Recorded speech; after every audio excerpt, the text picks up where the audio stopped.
દુઃખ અને દંડ મારે ભોગવવા પડશે. આ પાપ કોઈને છોડે નહીં, ભલે હોય ભગવાન. ભીલે ભાલો ભોંક્યો શ્રી કૃષ્ણ હતા ભગવાન. કર્મના ફળ બધે ભોગવવા પડે છે. તે બેન, આ તો ઈશ્વરની રચાયેલી દુનિયા છે. ભગવાન સ્વયં મહાદેવજીએ કહ્યું છે બ્રહ્માને, બ્રહ્મા સુંદર તમે સૃષ્ટિની રચના કરી છે, પણ કોઈ કોઈને સુખ નહીં આપી શકે, કોઈને કોઈ દુઃખ નહીં આપી શકે. સુખ અને દુઃખની અનુભૂતિ આપણા કર્મોના ફલ સ્વરૂપે રહેશે. તેથી બહેન તો બધું ભોગવવું જ પડે. પોતે જોર જોતી પોતાના પાપને પ્રકાશિત કરવા લાગે છે, પોકારવા લાગે છે અને પોતાના પાપનો પસ્તાવો કરવા લાગે છે. અને ત્યારે એ સમયે દેવગણ બ્રાહ્મણ કહે છે, બહેન, સમજણના અભાવને કારણે ઘણા પાપો થયા હોય છે ને એ પાપોનો તમને પસ્તાવો થઈ રહ્યો છે. એટલે પાપમાંથી મુક્ત થવાનું આ એક શ્રેષ્ઠ ઝરણું છે. આ પસ્તાવો વિપુલ ઝરણું સ્વર્ગમાંથી ઉતર્યું છે. પાપી જેવા ડૂબકી દઈને પુણ્યશાળી બને છે. ત્યારે આપણી ના સમજણમાં કોઈ હત્યા થઈ હોય, કોઈનું દિલ દુભાયું હોય, કોઈને દુઃખી કર્યા હોય, કોઈ સાથે કપટ કર્યું હોય, કોઈનું ચોરી લીધું હોય, ના સમજણ નથી, નાદાનીમાં થયું છે, તો ભગવાન એમ કહે છે કે પસ્તાવો કરો એટલે એ પાપમાંથી મુક્તિ મળે છે. આ ભગવાનનું વચન છે. પશ્ચાતાપ પાપ કૃતામ પાપાનામ નિષ્કૃતિ સર્વેષાં વર્ણિતં સદ્ભિઃ સર્વ પાપ વિશોધનમ સર્વ પાપ વિશોધનમ. કેટલી સુંદર વાત છે. એટલે કાંઈ જીવનમાં પાપ થયું તમારે ગભરાવાની જરૂર નથી. આજથી નિર્ણય લે કે એટલું મારાથી થયું છે, હવે આજ પછી નહીં કરું.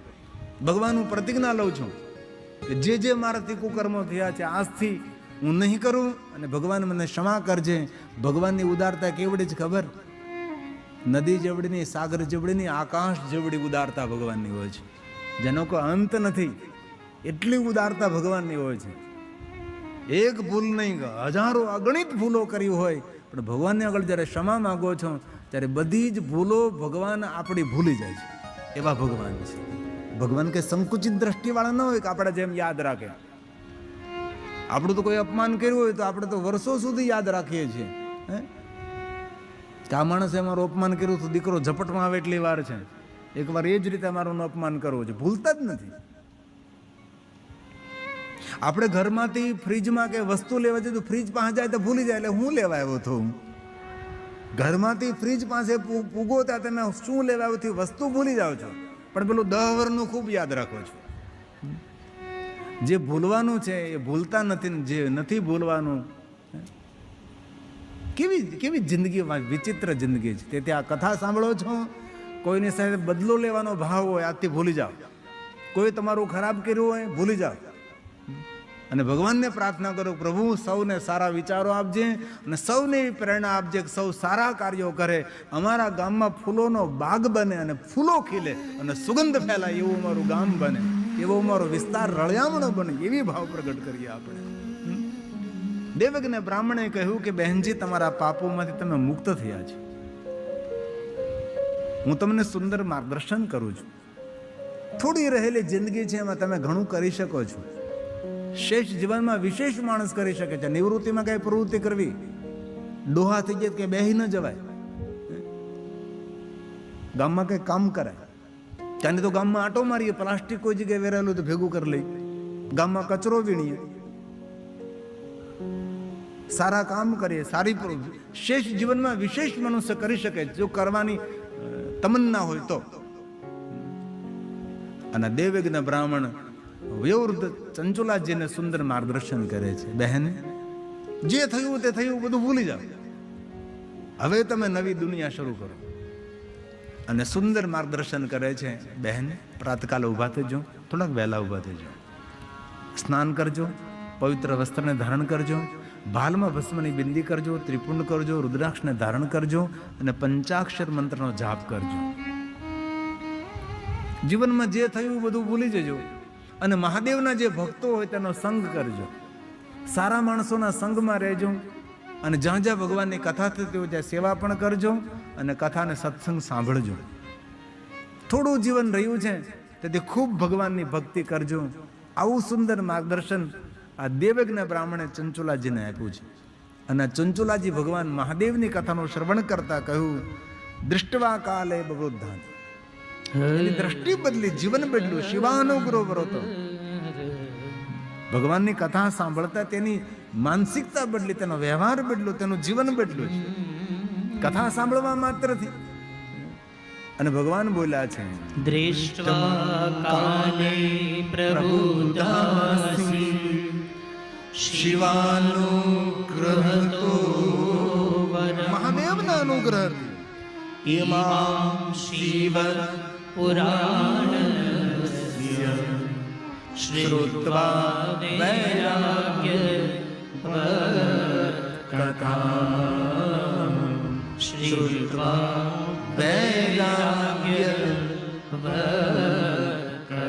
વૈરાગથી ભરેલી ભરપૂર કથા સાંભળે છે. કથા સાંભળતા જીવનમાં છોડવા માટેનો ભાવ પ્રગટ કરવો પડે છે અને મહાદેવની પરમ ભક્ત બને છે. મહાદેવની ખૂબ ભક્તિ કરે છે. જે કઈ જીવનમાં કુકર્મો થયા તેને યાદ કરે છે, પસ્તાવો કરે છે, ભગવાનને આગળ ક્ષમા માગે છે. અંત સમય, અંત ઘડી આવી ગઈ અને જ્ઞાન થઈ ગયું કે હવે મારું મૃત્યુ નજદીક છે.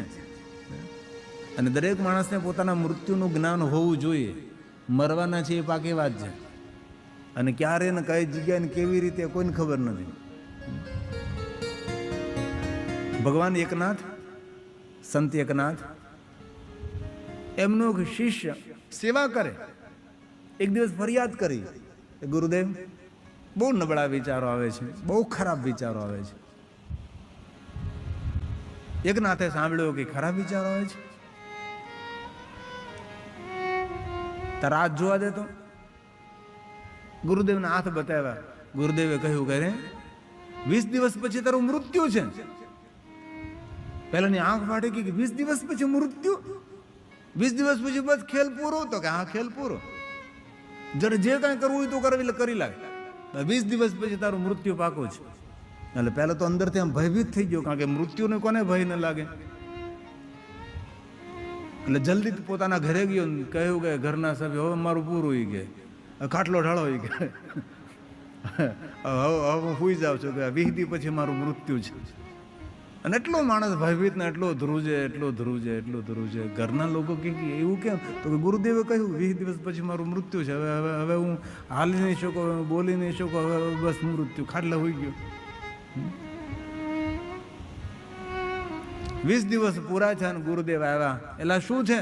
તો કે બસ 20મો દી છે આજે, હવે બસ મૃત્યુ છે મારું.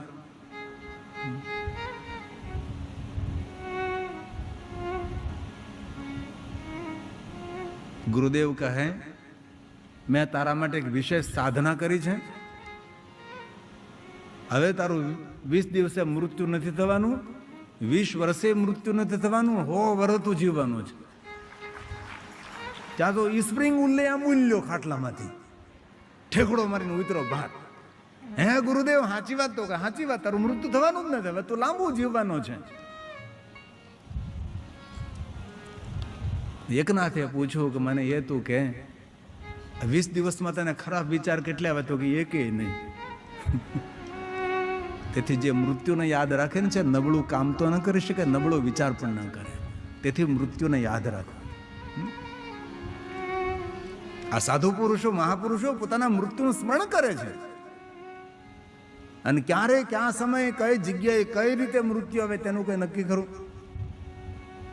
તેથી જે માણસો પોતાના મૃત્યુને યાદ રાખે છે, નબળા કામ તો ન કરે, નબળા વિચાર પણ ન કરે. તેથી જીવનને ગંભીરતાપૂર્વક આપણે જોવાનો પ્રયાસ કરીએ. મૃત્યુનું જ્ઞાન થયું. મહાદેવને કહે છે, મહાદેવ, એ દેવોના દેવ, તમારા ભક્તોને તમે વાત્સલ્ય કરો છો. ભગવાન અનેક ભક્તોનું કલ્યાણ કર્યું છે, મારું પણ કલ્યાણ કરજો. જે તમારા શરણે ચરણે આવે, દેવ દેવ મહાદેવ, જે તમારા શરણે ચરણે આવે છે ભગવાન, તેનો ઉદ્ધાર કરો છો તમે. હું પણ આપના ચરણે શરણે આવી રહી છું, મારું પણ કલ્યાણ કરજો ભગવાન. અને ચંચુલાજી ભગવાન મહાદેવને યાદ કરે. અંતિમ સમય, અંતિમ ઘડી, દેવ દેવ મહાદેવ શરણાગત વત્સલ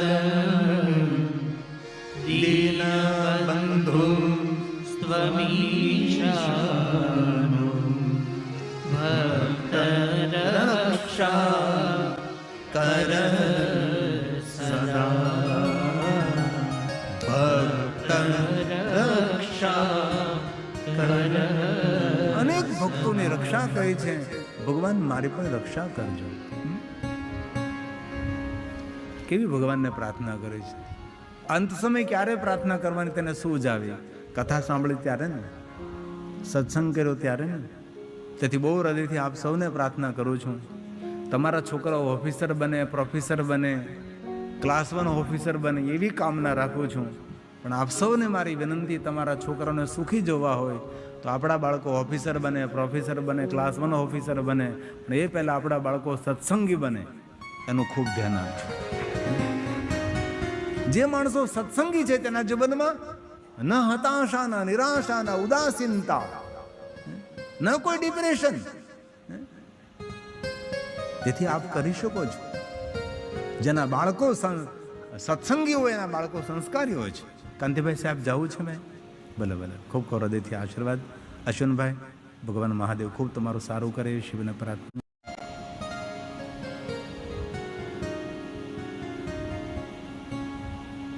અશ્વિનભાઈને અમે જોયેલા. અશ્વિનને આવે એટલે બધાને 500 રૂપિયા આવે. આટલો થનગનતો, એટલો ઉદ્યોગપતિ માણસ, એટલો બિઝનેસમેન, ગજબનો. પણ કોરોના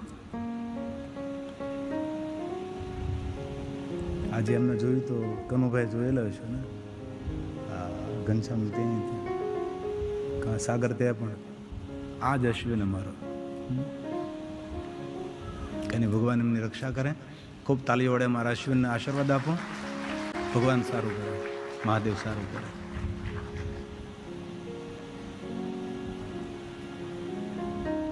પણ એના પિતાની હિંમત બહુ છે. અત્યારે દીકરાનો બાપ દીકરાને ખૂબ સાચવે છે. અને દરેક કુટુંબમાં પારાવાર પ્રેમ રાખજો. ભૂખ, તરસ, જમીન, જાગીર, ધન, સંપત્તિ એ તો ઠીક છે બધું, પણ એકબીજા પ્રત્યે ખૂબ લાગણી રાખજો, એકબીજા પ્રત્યે ખૂબ પ્રેમ રાખજો. જીવન બહુ નાનકડું છે, ક્યારે જીવન પૂરું થાય તેની કોઈને ખબર નથી. તેથી લાગણી, હેત, પ્રેમથી સૌને સાથે જીવન જીવજો. ભાવ ભાવાકર્મ શિવમ, ભક્તિ કરતા છૂટે મારા પ્રાણ. તો ભગવાન એવું માગું હું તો.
આ કીર્તનની અંતિમ પંક્તિ છે ને, એમાં પ્રાણ છે.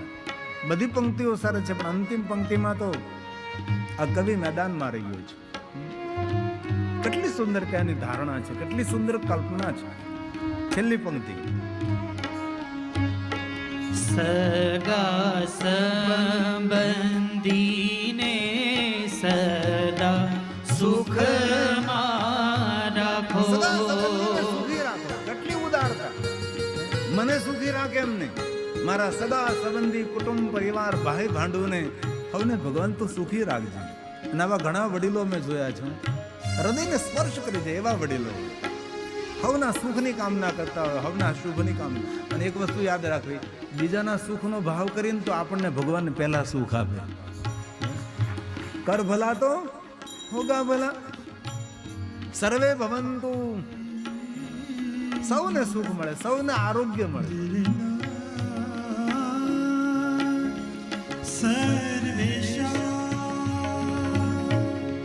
સર્વે ભવંતુ સુખિનઃ, સર્વે સંતુ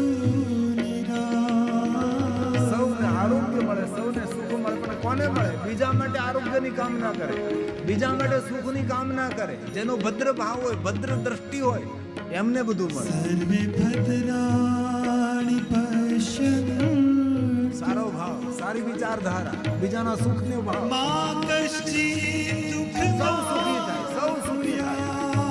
ભગવાન સૌને સુખી રાખે. મા કશ્ચિત દુઃખમાં. એકવાર મુંબઈ હું એક બહુ ધનપતિના પધરામણીમાં ગયો હતો. તે એમના ઘરમાં બધા કામ કરનારા માણસો હતા. એ શેઠે શું કહ્યું ખબર? બાપુ, અમને તો કોઈ ભગવાનના પુણ્ય ફેડ્યા છે, પણ આ મારા ઘરમાં જે મારી સેવા કરે, નોકરો નહીં, સેવા કરે છે, આ સેવા કરે તેને એવા આશીર્વાદ આપો કે આવતા ભાવમાં એને આવું બધું ઘરનું કામ કોઈનું કરવું ન પડે, તે પણ અમારે જેમ સુખી થાય. બીજાના સુખનો ભાવ કરીએ, તેથી સગા સંબંધીને સુખમાં રાખો. કેટલી સુંદર વાત છે. હો સગા સંબંધીને સદા સુખ રાખો, મારી સેવાનો બોજ નહીં આપો, મારી સેવાનો બોજ નહીં આપો. અંત સમય રહે તારો સાથ, પ્રભુ એવું માગું છું. અંત સમય રહે તારો સાથ, પ્રભુ એવું માગું છું. ભક્તિ કરતા છૂટે મારા પ્રાણ, પ્રભુ એવું માગું છું. હું પ્રભુ એવું માગું છું. પ્રભુ એવું માગું છું. તેથી હૃદયમાં વાત યાદ રાખજો. કોઈની સાથે ન ફાવતું હોય તો બોલીને બગાડવું નહીં, પણ શાંત બની ને ધીરે ધીરે ધીરે ધીરે તેનો વ્યવહાર ઓછો કરી નાખો, આપોઆપ તમારાથી છૂટી જશે. પણ આપણે શું કરીએ છીએ? જેને તે ફાવતું ને બોલીને બગાડીએ. નહીં નહીં નહીં. તેથી દ્રઢ સંકલ્પ કરજો, કોઈ સાથે જો તમે ફાવતું ન હોય તો બોલીને બગાડશો નહીં, પણ શાંત રહીને ધીરે ધીરે વ્યવહાર ઓછો કરજો, તેને ખબર પણ ન પડે. જેમ સર્પ પોતાની કાંછળીને ઉતારી દે એવી રીતે ધીમેથી વ્યવહારમાંથી બાકાત કરી નાખો. આ છે વ્યવહાર કુશળતા. ને આપણે શું કરીએ? આપણે બોલી નાખીએ બડબડ બડબડ બડબડ બડબડ. આ દુનિયાના આ બ્રહ્માંડ, દુનિયાની આખા બ્રહ્માંડનું એક જ સ્થાન એવું છે જ્યાં અમૃત અને ઝેર બે સાથે રહે. આખા બ્રહ્માંડનું એક જ સ્થાન એવું છે જ્યાં અમૃત અને ઝેર બંને સાથે રહે. એ સ્થાન છે જીવ. આ બે સાથે રહે, આમ રહે કે નહીં? આખા બ્રહ્માંડમાં એક જ એવું સ્થાન છે, અમૃત પણ ત્યાં રહે અને ઝેર પણ ત્યાં રહે. એ કોઈ સ્થાન હોય તે જીવ છે. તેથી કથા સાંભળતા હોય તો આજથી આપણે વાણીને બદલીએ, વ્યવહાર બદલી જશે, મજા આવશે જીવન જીવવાની. ચંચલાજી ભગવાન મહાદેવને યાદ કરતા તેનું શરીર શાંત થાય છે. ભગવાન મહાદેવના ગણો આવે છે. માન સન્માન સાથે કૈલાસમાં લઈ જાય છે. ભગવાન કૈલાસપતિના દર્શન થાય છે અને ભગવાનને કહે છે, ભગવાન મેં બહુ પાપ કર્મો કર્યા, એક પાપ ન છોડ્યું, ભગવાન મને ક્ષમા કરો. ભગવાન શિવજી તેને માગવાનું કહે છે. ત્યારે ચંચોલા કહે છે, ભગવાન શું માગવું આપની પાસે?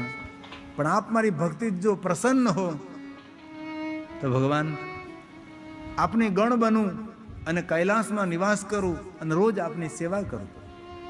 ભગવાન મહાદેવ ખૂબ પ્રસન્ન થયા છે અને ભગવાન મહાદેવ સ્વયં કહે છે કે હે ચંચોલા, તે બહુ પાપ કર્મો કર્યા, પણ થોડી જિંદગીમાં ઘણું પુણ્ય એકત્ર કરી લીધું છે. પાપ તો સામાન્ય પલ્લું થયું, પુણ્યનું પલ્લું તારું વધી ગયું છે. તેથી હે ચંચુલા, તું મારી ગણ બનવાને તો યોગ્ય છે, પણ હું તને વરદાન આપું છું કે તું પાર્વતીની સખી બને અને પાર્વતીની સેવામાં સમર્પિત થાય. એ સમયે પાર્વતીજી ત્યાં આવે છે ને મહાદેવ સ્વયં કહે છે કે હે પાર્વતી, આ ચંચુલાજી મારા ભક્ત છે, તેને સખી તરીકે સ્વીકારો. અને એ પાર્વતીજી મહાદેવની હરપલ આજ્ઞાનું અનુસરણ કરનારી પાર્વતીજી ચંચુલાને સખી તરીકે સ્વીકારે છે. અને ભગવાન બોલે, પાર્વત્યા પાર્વત્યા સાકૃતા પ્રીત્યા સ્વસખી દિવ્ય દિવ્ય રૂપ મળ્યું, પાર્વતીની સખી બની. દિવ્ય સૌખ્યાન્વિતા તત્ર ચંચુલા વિદું પ્રિયા. કોણ સંસુલા, કોણ સંસુલા? તો કહ્યું ચંચુલા વિદું પ્રિયા. વિદુની પત્ની સંચુલા છે. અને ભગવાન મહાદેવના લોકમાં રહેવા લાગી. ભગવાન શિવનું દર્શન કરે છે, માતા પાર્વતીની સેવા કરે. સમય જવા લાગ્યો છે. ચંચુલાને યાદ આવ્યું, માં પાર્વતીને કહે છે, માં હું જ્યારે મનુષ્ય તો ત્યારે મારા પતિ બિદું, એની ગતિ કઈ થઈ માં મને કહે ને. એ સમયમાં પાર્વતી કહે છે કે તારા પતિ બિદુંનું મૃત્યુ થયું, 28 પ્રકારના નરકોની યાતના ભોગવી, પાપ પૂરા ન થયા, વિંધ્યાચલ પહાડની ગુફામાં પ્રેત બની અને રુધિરના આંસુથી રોવે છે અને દુઃખી છે. માં, મારા પતિના કલ્યાણ માટે તું મને કોઈ માર્ગદર્શન આપ. માં પાર્વતી કહે છે, ચંચુલા, તારો પતિ મહાદેવની કથાનું શ્રવણ કરે તો તારા પતિની મતિ સુધરે, શિવના ચરણોમાં રતિ થાય તો જીવાત્માને સદગતિ થાય ને તેની પરમ ગતિ થાય. પણ તારો પતિ જો ભગવાનની કથા સાંભળે તો. ચંચુલા કહે છે, માં મારો પતિ માણસ હતો ત્યારે કથા ના સાંભળી, હવે તો ભૂત બન્યો, હવે તો કથા કેવી રીતના સાંભળવાનો હતો? અને કથા તો માણસ સાંભળે ને, કે ભૂત થોડા સાંભળે? આપણે પક્ષી બનાવ્યું તો ક્યાં કથા સાંભળવાના હતા? પશુ બનાવ્યું તો ક્યાં કથા સાંભળવાના હતા? આ કથા સાંભળવાનો અવસર મનુષ્ય અવતાર મળ્યો છે, અવસર છે. તેથી ભગવાનની કથા સાંભળીએ, ભગવાનનો સત્સંગ કરીએ, પૂજા અર્ચન કરીએ, દેવ દર્શન કરીએ, કોઈનું સારું કરીએ, કોઈની સેવા કરીએ, ઘણું બધું કરી શકીએ. આપણે વહેલા ઉઠીને ભગવાનનું ભજન કરીએ, ધ્યાન કરીએ, યોગ કરીએ, પ્રણામ કરીએ, સારા વિચારો કરીએ, સારા કાર્યો કરીએ. આપણી ઉર્જા એવી સકારાત્મક હોવી જોઈએ કે આપણી નજદીક કોઈ આવે તો પણ તેને ખૂબ આનંદ મળે. આપણે બોલીએ નહીં તો તેને આનંદ થાય, કારણ કે આપણી ઉર્જા જે એટલી સકારાત્મક હોય, આપણી વિચારધારા એટલી સુંદર હોય, આપણી રહેણી કહેણી ખાણીપીણી એટલી સુંદર હોય કે આપણી નજદીક કોઈ આવે તો એમ થાય કે આ ભલે બોલે નહીં પણ એની સાથે બેઠું એવું છે. આપણે સૌ કરી શકીએ છીએ, કોઈ એક વ્યક્તિ કરી શકે એવું નહીં, આપણે સૌ જાગી શકીએ છીએ. હજી ઘણો સમય આપણી પાસે જાગવાનો છે. તેથી મનુષ્ય કથા સાંભળે છે કે કોણ સાંભળી શકે છે? આપણા હું ભાગ્ય છે.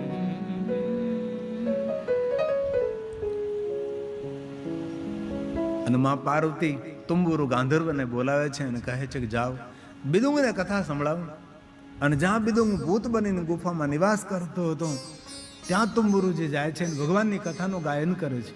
પણ પેલો કથામાં આવતો નથી, ભૂત છે, થોડો આવવાનો હતો. પણ મંત્ર શક્તિનો પ્રયોગ કરે છે ગાંધર્વરાજ અને પેલા પ્રેતને કથા સંભળાવે છે અને પ્રેત યોનિમાંથી મુક્ત બને છે અને મહાપુણ્યને પ્રાપ્ત કરે. સપિશાચો મહાપુણ્ય. આ ભૂતને પુણ્ય ન મળ્યું, આ ભૂતને મહાપુણ્ય મળ્યું. અને મહાદેવની કથા સાંભળવાથી પુણ્ય ન મળે, મહાદેવની કથા સાંભળવાથી મહાપુણ્ય મળે છે. બાકી બધા પુણ્યો ખાલી થાય. ભગવાન મહાદેવની કથા સાંભળવાથી પુણ્ય મળે ને, એ પુણ્ય કોઈથી ખાલી થતું નથી, તેને મહાપુણ્ય કહેવાય છે. શ્રુત્વા શિવ મહાપુરાણ. શ્રુત્વા શિવ પુરાણકમ વિધુય કલુષમ સર્વમ જહો પૈશા ચકમ વપુ. જહો પૈશા ચકમ વપુ. વપુ મતલબ શરીર, ભૂતનું શરીર તો છૂટી ગયું. બોલો, દિવ્યતા મળી. તેથી આપણે પણ આવું કરી શકીએ છીએ. જપ તપ સાધનાથી સવારમાં થોડા વહેલા ઉભા થઈ જાઓ, ધીરે ધીરે શરૂ કરો. પહેલા એ પંચાક્ષર મંત્રની એક માળા કરો, પછી ધીરે ધીરે કરતા 2 કરો, 3 કરો, 4 કરો, 5 કરો, 6 કરો, પછી 10 કરો, 11 કરો, પછી સવારમાં અડધો કલાક ભગવાનના ભજનમાં વીતે. ઘરેથી બહાર નીકળો ને ભગવાનનું ભજન કરતા કરતા રસ્તામાં કાળ ઊભો હોય ને તો હટી જાય કે આ ભગવાનનો ભક્ત આવે છે, ચાલો હટો, આ તો મહાકાળનો ભક્ત છે. તેથી કરી શકીએ છીએ. ભગવાન મહાદેવને યાદ કરવા લાગ્યો છે. ભગવાન શિવજીના લોકમાં આવ્યો છે. ભગવાન મહાદેવને કહે છે કે ભગવાન આપની કૃપાથી મારું મંગલ થયું છે. ભગવાન શિવ કહે મારી કૃપા હોય કે ન હોય પણ જોમ જરા કોણ આવે, ચંચુલાજી આવી રહ્યા છે. મહાદેવ હું જ્યારે મનુષ્ય હતો ત્યારે મારા પત્ની ચંચુલાજી ત્યાં પણ પાપ કર્મ કર્યા, તારી પત્નીએ પણ પાપ કર્મો કર્યા, પણ તારી પત્નીના પુણ્ય ફલ સ્વરૂપે તને ભગવાનની કથાનું શ્રવણ કરવાનો અવસર પ્રાપ્ત થયો છે. અને ભગવાન શિવ કહે છે હે વિદુમ સંચલા, તમારું બંનેનું કલ્યાણ થાય અને પરમ મુક્તિ પ્રાપ્ત થાય એ ભગવાન શિવજીએ આશીર્વાદ આપ્યા છે. શિવ અને પાર્વતીને પ્રણામ કર્યા છે.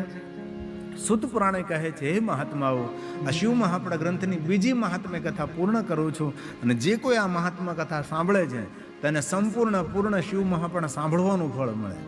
હવે પછી આપણે બીજા દિવસો સાંભળીએ કે ન સાંભળીએ પણ મળી ગયું પૂર્ણ એમ કહે, એટલે સાંભળવાની તો કરી દો પછી ભાગી જાય ને જરા. એટલે આ કથાનો મહિમા છે કે આ એક કથા સાંભળવાથી સંપૂર્ણ શિવ મહાપણા સાંભળવાનું પુણ્ય મળે. એટલે સાંભળો તો મળે એમ. આ એક કથા સાંભળીને જતા રહ્યો એમ નહીં, પાછું તમે સમજવાની કોશિશ કરજો. યમ યદમ શૃણુયાત ભક્તિ સાથે, શ્રદ્ધા સાથે કીર્તયેદ્યા સમાહિતઃ સભુક્ત્વાન વિપુલા ભોગાન્તે મુક્તિ